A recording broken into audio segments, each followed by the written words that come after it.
आगे आजो रे घुमतियो आगे आजो रे भंगा देख मोनी माही माता घुमतियो आगे आजो रे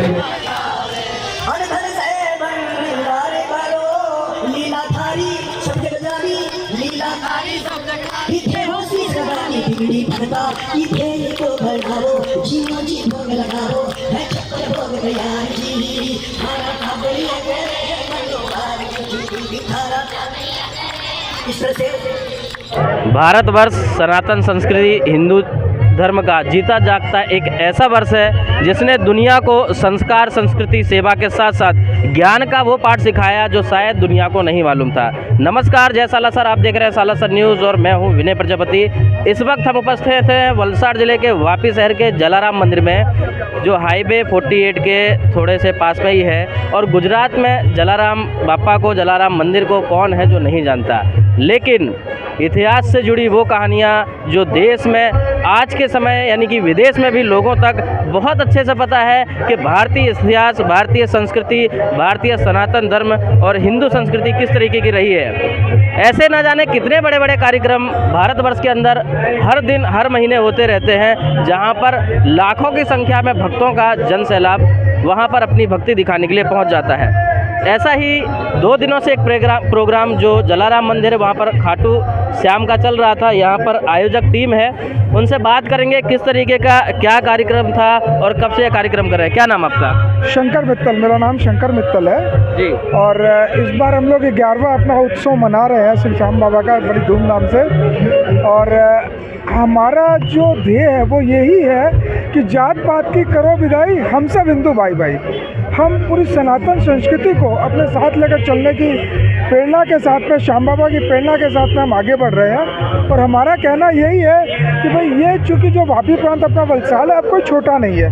जो लोगों को लगता है कि भाई गुजरात के अंदर में ये चीज़ जो जगह है जो छोटी है, हम ये चीज़ दिखाना चाहते हैं कि देखो श्याम बाबा का प्रचार हम पूरे अपने तन मन जितना भी हमारा हो सकता है हम सबको लेकर जोड़ के चल रहे हैं। और हमारी संस्कृति सनातन की यही बोलती है कि हम जो है हम सबको, मतलब आप समझ लीजिए कि हम मुस्लिम भाई को भी इसमें आमंत्रित करते हैं। अगर कोई भी आते हैं तो हमारा उनका साथ भी यही स्वागत है जो हम हिंदू भाई के साथ में करते हैं। हमारा कोई भेदभाव नहीं है, कुछ नहीं है। हम यही चाहते हैं कि ये देखो हम सनातन है, हमें किसी का बुरा नहीं करना, धर्म की जय हो, अधर्म का नाश हो। हमारी सनातन संस्कृति जो हमें सिखाती है हम उसी को लेके आगे बढ़ रहे हैं। कितने वर्षों से ये कार्यक्रम कर रहे हैं? इस जगह पे प्रथम बार है या वापी में कितने वर्षों से इस तरीके का कार्यक्रम चल रहा है? ये हमारा 11वां वार्षिक उत्सव इस बार हो रहा है। और प्रभु श्री श्याम, प्रभु बालाजी और माता जी की कृपा से हम ऐसे ही अनगिनत अवरिल इसको हमारा चलने का, हम लोग ऐसे जितने भी जो मेंबर है ये चलने की कोशिश कर रहे हैं। अब हमारा जो अगला ध्येय ये है कि हम खाटू श्याम जी का मंदिर बनवाएं, उसके अंदर में स्थापना रखें और वहाँ पर इस आयोजन को सुचारू रूप से समृद्ध तरीके से इस चीज़ का हम लोग इस संस्था को आगे बढ़ाने की कोशिश करें। क्या नाम आपका सर? विनोद अग्रवाल। कब से आप जुड़े हैं और इस तरीके के कार्यक्रम और कहाँ कहाँ किए जाते हैं? मैं ये संस्था में 10 साल से जुड़ा हूँ। मैं सूरत से आता हूँ और ये वापी दमन सेलवासा मंडल द्वारा प्रोग्राम किया जाता है। बहुत अच्छा प्रोग्राम है ये, और ये सब धर्मों को साथ में लेके चलने वाला प्रोग्राम है। और सब संस्था इसके अंदर आगे आकर काम करते हैं और जितने भी भक्त श्रद्धालु हैं उनका पूरा सहयोग और गाँववासियों का पूरा सहयोग हमको मिलता है। इसलिए ये संस्था ये काम कर पा रही है। Thank you. क्या नाम आपका? आगे आइए जरा। मेरा नाम महेंद्र कुमार गुप्ता है। मैं पिछले 11 साल से इस संस्था से जुड़ा हुआ हूँ। ये सनातन धर्म के लिए बहुत अच्छी जीत है। जैसे सनातन धर्म की बात हो, सनातन संस्कृति की बात हो, तो अलग अलग संगठन भी हैं, लोग अलग अलग देवी देवताओं को भी पूजते हैं, कई अलग अलग तरीके के कार्यक्रम भी करते हैं। तो ऐसा नहीं लगता है कि जोड़ने की जगह और बंटने जैसा काम हो जाता है? नहीं, ऐसा कुछ नहीं, ऐसा कुछ नहीं, ऐसा नहीं होता है। ऐसा नहीं। तो जैसे और भी समाज, आप जैसे ये कार्यक्रम करते हैं तो हर समाज के वर्ग के लोगों को इसमें बुलाते हैं? समाज के वर्गों को आदमी को बुलाते हैं। तो आज जो यहाँ पे आपका 2 दिन से जो कार्यक्रम चल रहा है, कितने समाज के लोग इसमें होंगे और कितनी संख्या होगी? सब खाटू भक्त है, खाली श्याम बाबा के। सब खाटू भक्त है, श्याम बाबा के भक्त है। कोई धर्म स्पेशल कोई समाज नहीं है? नहीं, कोई नहीं, सब खाली श्याम बाबा के भक्त है यहाँ पे। तो आप लोग कोई ट्रस्ट बना के इस तरीके का काम करते हैं या फिर खाटू श्याम की जो आप इस तरीके का कार्यक्रम करते हो वो समाज के द्वारा किया जाए? ये ट्रस्ट बना श्री श्याम अखंड ज्योतिपाठ प्रचार मंडल वापी दमन सेलवासा का ट्रस्ट ही है, जो जिसका काम ही यही है कि श्याम बाबा का ना प्रचार किया जाए और उनकी कथा के माध्यम से, उनकी जीवनी के माध्यम से हम सबको यही बताते हैं कि खाटू श्याम जी का जो है कैसे मतलब उनका भक्ति का गुणगान करना है और कैसे उनसे आप लाभ ले सको। खाटू श्याम जी के बारे में कोई एक ऐसी विशेषता जो समाज को एक संदेश भी दे? श्याम बाबा का बलिदान, जो उन्होंने अपने शीश का बलिदान दिया, वो सबसे बड़ा बलिदान है, उससे बड़ा बलिदान कोई नहीं हो सकता। बिल्कुल बिल्कुल, बहुत बड़ी बात कही है आपने। और जैसे कि यहाँ पर जो आयोजक करता है, बताया उन्होंने कि किस तरीके से जो एक ट्रस्ट बनाकर ये लोग ये कार्यक्रम करते हैं। श्याम बाबा के बारे में अधिकतर लोगों को ये भूल हो जाती है, जैसे कि श्री कृष्ण भगवान श्याम बाबा एक ही हैं, तो इसके बारे में थोड़ा सा आप समझाएंगे? देखिए क्या है कि श्याम बाबा को श्री कृष्ण ने अपने शक्तियाँ दी है, क्योंकि इन्होंने क्या किया था, जिस समय के अंदर में जब महाभारत का युद्ध हो रहा था तब ये चीज़ था कि भाई ये हारे के सहारा, इनका नाम क्या है कि हारे के सहारा, जिस पक्ष में हार होगी उस तरफ मैं लड़ूंगा। प्रभु श्री कृष्ण को तो पता था कि कौन हारेंगे कौन जीतेंगे, अब उनको ये भी पता था कि इनका नाम जो है बर्बरीक था, कि भाई इनको ये शक्ति मिली हुई है, इनको ये है कि भाई ये जिस तरफ खड़े हो जाएंगे उस तरफ जीत होनी है, और हारेंगे कौन, कौरव हारेंगे। तो अगर ये कौरवों की तरफ में खड़े हो गए तो भाई वही जो अपने लोग बोलते हैं धर्म की जय हो अधर्म का नाश हो, तो अधर्म रह जाएगा, धर्म नहीं रहेगा। तब इन्होंने क्या किया कि दान मांगा, बर्बरीक जी से दान मांगा, तो ये बोले कि भाई युद्ध देखने की मेरी इच्छा है, तो बोले कि ठीक है मैं तुमको युद्ध दिखाऊंगा। तो इन्होंने जब अपना शीश का दान किया, बर्बरीक ने क्या किया कि कटार निकाली और अपना शीश का दान दे दिया। प्रभु कृष्ण ने अपने हाथ में लिया और वो पहाड़ के ऊपर में एक ऊपर जगह पे उसको विराजमान कर दिया कि यहाँ से आप इसको पूरा युद्ध को देखो। जब युद्ध खत्म हो गया तो पांडवों को भ्रम हो गया कि भाई युद्ध तो हमने जीता। हाँ, प्रभु जानते थे कि क्या चीज़ हुआ। तब भाई बोले कि चलो ये तो तुम्हारा वंशज है, क्योंकि ये भीम के पुत्र थे। तब ये हुआ कि चलो भाई मैं तुम्हारे वंशज से पूछता हूँ क्या हुआ। तब उन्होंने बताया बर्बरीक ने कि भाई मैंने 2 चीज़ देखी, एक तो इनको देखा कि जो सुदर्शन चक्र था वो चल रहा था और अम्बे भवानी है ना वो सब कर रही थी। तब उन लोगों को विश्वास हुआ कि भाई हम तो कुछ है नहीं, हम तो निमित्त मात्र है। जैसे आज के समय में भी क्या होता है कि अपन सिर्फ निमित्त मात्र ही है, करने कराने वाला वो प्रभु है। आज जैसे क्या होता है, देखिए बच्चे लोग मोबाइल इतना यूज़ करते हैं, ये जो मोबाइल जो यूज़ कर रहे हैं उसमें सनातन धर्म अपना खतरे में है, ऐसा समझना चाहिए। जब तक ये जो कथा है, ये आयोजन है, ये पाठ है, आप अगर बच्चों को नहीं लाओगे तो उसके अंदर में उनको पता नहीं चलेगा कि अपनी संस्कृति क्या है। आप देखिए जो दूसरे धर्म के हैं, जो शांति दूत बने हुए हैं, वो क्या करते हैं कि भाई शुरू में ही बच्चे को लेके जाते हैं। अपने लोग क्या करते हैं, सनातन धर्म वाले बच्चे को नहीं लेके जाते हैं। तो हमारी ये प्रेरणा रहती है, सब माता को, सब बहनों को हमें प्रेरणा देते हैं कि भाई आप बच्चे को लेके आइए, मोबाइल वगैरह यूज छोड़िए। कम से कम आप यहाँ आएंगे, कम से कम आप यहाँ आएंगे तो आप अपनी संस्कृति को जानेंगे, आप अपने बच्चों को ये चीज़ बताएंगे कि भाई हमारी सनातन संस्कृति क्या। क्योंकि देखिए अपने लोग आजकल अपने परिवार में बहुत लिमिटेड है, बहुत लिमिटेड है। किसी के भी 1 बच्चे या 2 बच्चे, यहाँ पर भी कई अपने लोग हैं जिनके 1-1 बच्चे भी हैं, ठीक है। जबकि दूसरे धर्म के अंदर में ऐसा नहीं है। तो अपने लोगों ने अपने रिश्तों को ख़त्म कर दिया।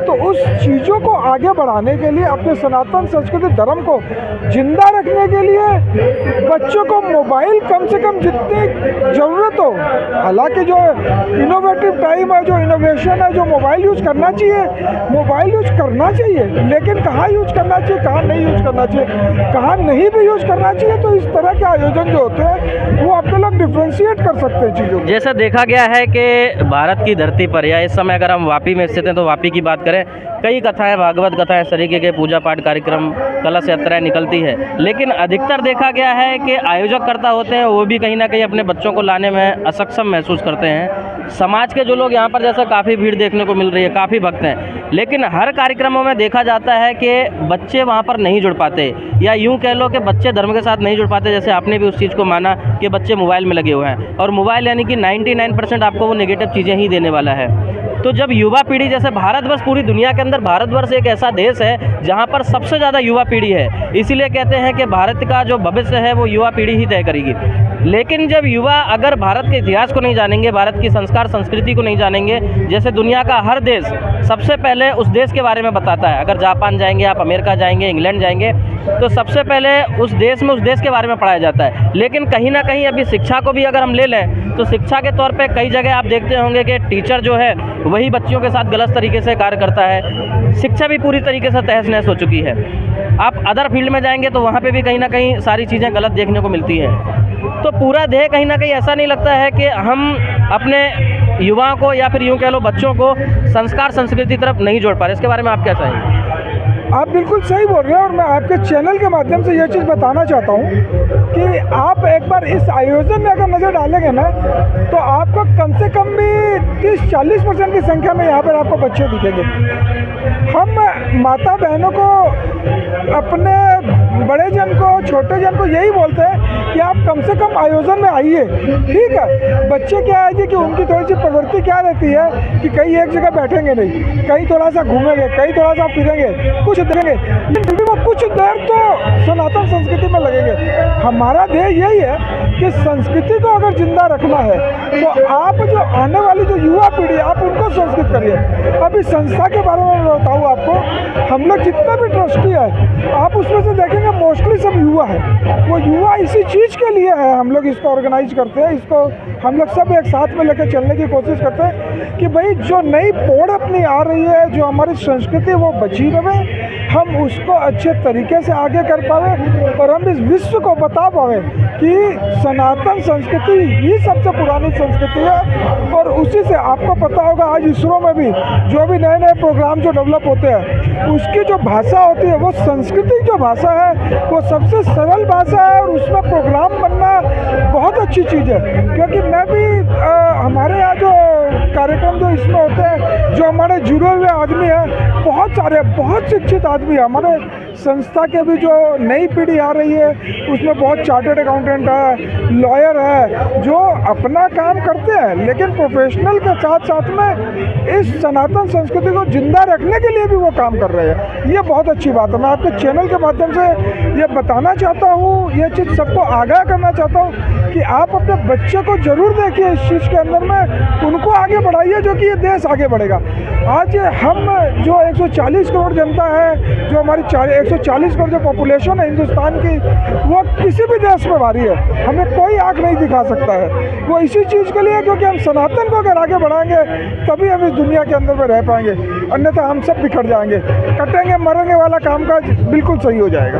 बिल्कुल, जैसे कि कहा जाता है कि संस्कृत एक ऐसी भाषा है, संस्कृत सभी भाषाओं की जन्मदाता है। आज के समय में दुनिया में जितनी भाषाएं बोली जाती हैं, भाषाओं का वर्गीकरण किया गया है। कहीं ना कहीं जो संस्कृत भाषा थी, यानी कि कहते हैं कि भारतवर्ष एक देवताओं का देश है, जहां पर देवताओं के द्वारा जो बोली जाती थी भाषा वो संस्कृत भाषा थी। उसके बाद आज के समय में जो अलग अलग जगहों पर अलग अलग देशों में भाषाओं का निर्माण हुआ, काम करने के तरीके बढ़ गए। जैसे कि आप अगर वेदों की बात करेंगे तो महर्षि वेद व्यास जी जो विष्णु भगवान के 18वें अवतार थे, उन्होंने वेदों का वर्गीकरण किया। आज के समय में जो संसार चल रहा है, समय जो जिस तरीके से लोग अपनी दिनचर्या जीते हैं, अलग अलग तरीके से काम को करने की कला जो लोगों को सिखाई गई, कहीं ना कहीं वो वेदों का जब वर्गीकरण किया, एक वेद थे पहले, उसके बाद उन वेदों का वर्गीकरण करके 4 तरीके से किया गया, जिसके बदौलत ही आज के समय में समाज इस तरीके से जी पा रहा है। और दूसरा जो सबसे बड़ी बात बताई गई है कि समाज या किसी भी देश को चलाने के लिए उस देश का इतिहास, उस देश की संस्कृति, उस देश का धर्म लोगों को पता होना चाहिए, युवाओं को पता होना चाहिए, जिससे कि देश को सुरक्षित रख सके। और देश के बारे में जब आपको पता रहेगा तो ही आप समाज के लोगों से उस बारे में बात कर सकेंगे और लोगों तक उस विषय को पहुंचा भी सकेंगे। तो इस तरीके के कार्यक्रम भारतवर्ष में होते ही रहते, लगातार लोग करते रहते हैं। लोग अपने बच्चों को भी लेकर जाएं, समाज के लोगों से भी इस तरीके का आह्वान करें कि कोई भी ऐसा कार्य हो, एकजुट होकर देश की सेवा करें, धर्म की सेवा करें, सनातन संस्कृति की सेवा करें। ये अपने अपने मत के हिसाब से किया जा सकता है। मैं अपने चैनल के माध्यम से आप सभी को ये ज़रूर बताना चाहूँगा कि राष्ट्र सर्वोपरि होना चाहिए, उसके बाद दूसरा कुछ और। क्योंकि जब आपका देश रहेगा तो ही आपका धर्म रहेगा, तो ही आपका परिवार रहेगा। तो सर्वप्रथम राष्ट्र होना चाहिए कि हर एक कौम का व्यक्ति आपको भारतवर्ष के अंदर मिल जाएगा, लेकिन कहीं ना कहीं कभी धर्म की लड़ाई, कभी जात पात की लड़ाई, कभी वेशभूषा की लड़ाइयों को लेकर समाज में हमेशा वर्गीकरण होते रहते हैं। इसलिए राष्ट्र सर्वोपरि। देश विदेश की खबरों से जुड़े रहने के लिए देखते रहिए। जी, पहले तो मैं आपका नाम जानना चाहूँगा जी। जयंती भाई पटेल। जयंती भाई पटेल। जैसे कि अभी ये जो श्री श्याम खाटू श्याम जी की जो ये पूजा आरती चल रही है, पाठ चल रहा है, इसके बारे में क्या कहेंगे आप? नहीं, ये हमारा क्या है, वार्षिक बड़ा एक प्रोग्राम होता है। साल में एक दिन एक प्रोग्राम, 2 दिन का प्रोग्राम रहता है। एक दिन निशान यात्रा, एक दिन पूरा दिन अखंड ज्योति का पाठ रहता है। उसमें क्या है, अपना ये वापिस सेलवास दमन समाज पूरा मिल के प्रोग्राम मनाते हैं। ईयरली एक प्रोग्राम अच्छे से करते हैं अपना सनातन धर्म का प्रचार के लिए, और बस दूसरा तो कुछ है ही नहीं। जैसे कि अभी यहाँ पे देखा जा रहा है कि रसोइयाँ बनी हुई है, तो कितने लोगों की लगभग यह महाप्रसाद कितने लोग लगभग कर पाते हैं? हम लोग 2 दिन के लिए भंडारा भी रखते हैं। निशान यात्रा के दिन दोपहर में और शाम के खाना देते हैं, और पाठ रहता है उसी दिन। सुबह नाश्ता, दोपहर में खाना, शाम को खाना, भंडारा ही रहता है। तो हम लोग करीबन सुबह में 1500 आदमी का नाश्ता होता है, दोपहर में 3000 आदमी का खाना होता है, और शाम को 5,500 से 6,000 आदमी भंडारा रहता है। कब से रसोइयाँ बन रही होगी, कब से चालू है? 3 दिन से चालू है। 3 दिन से चालू है। तो 3 दिन डेली ये रसोइयाँ होती है यहाँ पर? हाँ, डेली महाप्रसाद होता है? नहीं, महाप्रसाद तो एक ही दिन रहता है। हाँ, बाकी तो जनरली जो मेंबर रहता है उसी हिसाब से खाना बनता है। तो ये जो पाठ चल रहा है उसके प्रवक्ता महाराज जी का? तो ये महाराज हमारा जो ये पवन मुरार का है, वो सूरत से आते हैं। बाकी इधर लोकल सब लोग हैं, वो पाठ अपने आप मंथली एक प्रोग्राम होता है, उसी हिसाब से ये ईयरली भी प्रोग्राम करते हैं, तो वही लोग पाठ कर लेते हैं। जैसे कि अभी ये महाप्रसाद लगभग कितने बजे से चालू हुई है? कितने 7 बजे करीबन हम लोगों ने शाम को चालू किया है, तो 11 साढ़े 11 बजे तक चालू रहेगा। कितनी संख्या में भक्त आए होंगे? 5 से 5,500 आदमी। जी, क्या नाम है? ताराचंद शर्मा। कब से चल रहा है रसोइयाँ का काम? 3 दिन हो गया। 3 दिन हो गए। अभी कितने लोगों की रसोइयाँ लगभग तैयार हुई होगी? अभी 3 मतलब खाना अभी ये 6-7 हज़ार का टारगेट लेके चल रहे हैं सर। 6-7 हज़ार। जी, धन्यवाद।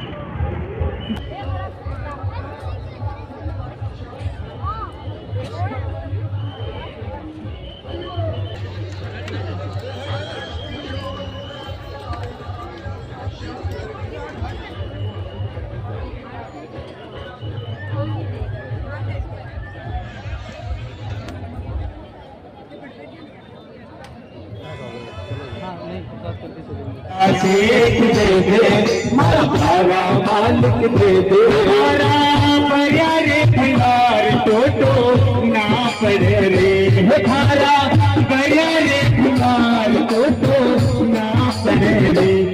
सांवरिया शेख दे दे मन प्यारा मालिक दे दे, सांवरिया बाबा जी तुम्हारी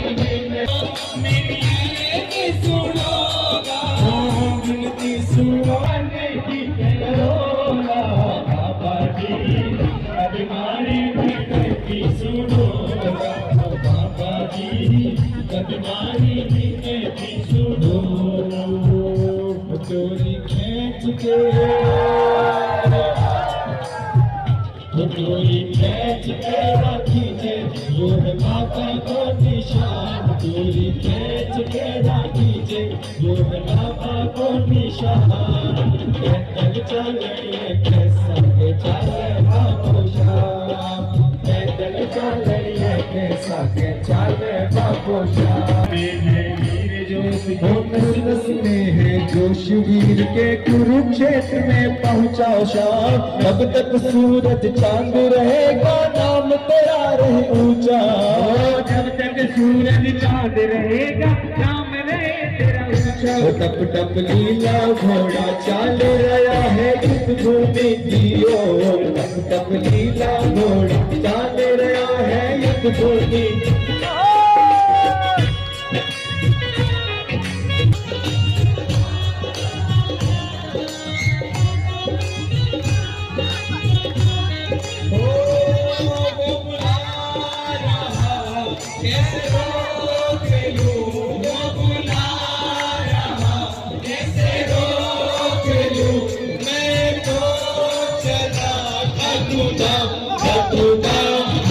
हाथों में लेके निशान चला रे, मैं तो अपने बाबा के धाम चला रे।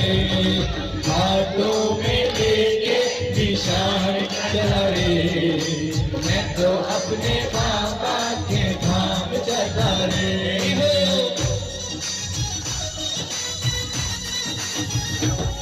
हो श्री कृष्ण ने देखा तुझको तेरे सन्मुख आए श्याम। श्री कृष्ण ने देखा तुझको तेरे सन्मुख आए श्याम। हो देख के माधव चकित रह गए तुझे समझ ना पाए। तब चकित रह गए तुझे समझ ना पाए। तब तक लीला घोड़ा चाल रहा है युद्ध भूमि की ओर, तब तक लीला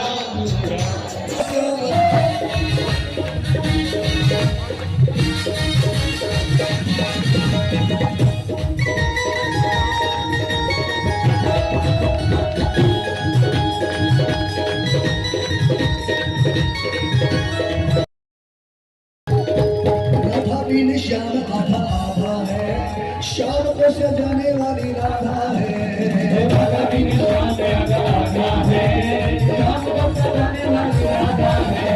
राधा नाम का किनारे प्यादा है, मुक्ति कर संत सादा है।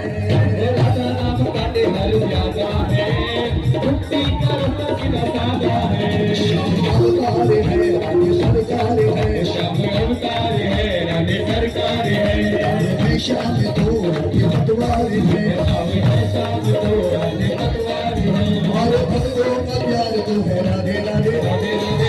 ऐसे नहीं दोनों हाथ बढ़ के बोला, भक्तों का प्यार तो है राधे राधे। श्याम श्रृंगार वो है राधे राधे, भक्तों का प्यार तो है राधे राधे।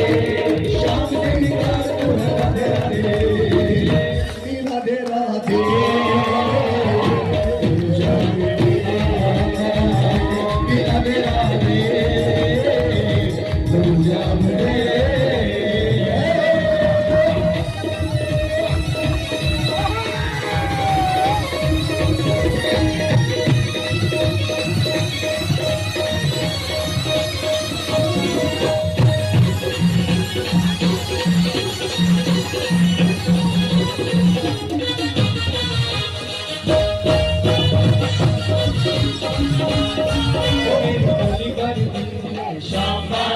मेरी झोली भर दीजिए श्याम बाबा। झोली कौन सा भरना चाहता है, दोनों हाथ मिलेंगे। हो मेरी झोली भर दीजिए श्याम बाबा, मेरा काम कर दीजिए श्याम बाबा। वो मैं आया हूँ सर्दियारी मुझको दे लगाना, मैं आया हूँ सर्दियारी मुझको दे लगाना। सारी दुनिया ने ठुकराया अपना मुझे बनाना, वो सारी दुनिया ने ठुकराया अपना मुझे बनाना। सिर पे हाथ रख दीजिए अपना भी कुछ तो करना है।